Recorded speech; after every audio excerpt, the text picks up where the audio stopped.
ভয় লাগে। ভয় লাগে? আচ্ছা দেখি তো এটা আসলে কি ভয় লাগে কিনা। হ্যাঁ হ্যাঁ ধরো ধরো আমাকে ধরো আমাকে ধরো ব্যথা লাগে আপু।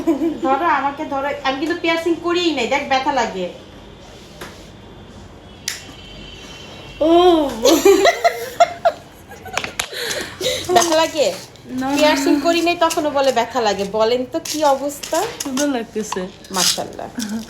আসলে পিয়ারসিংটা হচ্ছে একটা মনের ভয়, যখন হ্যাঁ। করা হয় তখন কিন্তু আসলেই কোনো ব্যথা বা ভয় মানে পাওয়ার মতো just কিছু নেই। ব্যথা লাগে না, এটা একটা মানসিক ভয় যে আল্লাহ পিয়ারসিং হচ্ছে, কি হবে কি হবে, আর কিচ্ছু না এটা আসলে।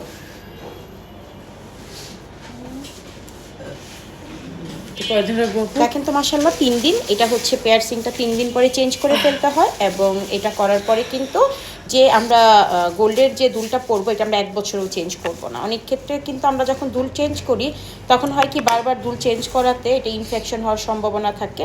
এর জন্য আমরা 1 বছর অন্ততপক্ষে 1 বছর আমরা চেষ্টা করব ওই পিয়ারসিং চেঞ্জ করার পরে যে দুলটা পরি সেটা যেন আমরা চেঞ্জ না করি। এবং হচ্ছে সরিষার তেলের মধ্যে রসুনের গরম করে কুসুম গরম তেলটা যদি আমরা দিনে 2-3 বার দিই এটা অনেক দ্রুত শুকিয়ে যায়। তো যারা যারা পিয়ারসিং করতে চান ভয় না পেয়ে চলে আসুন।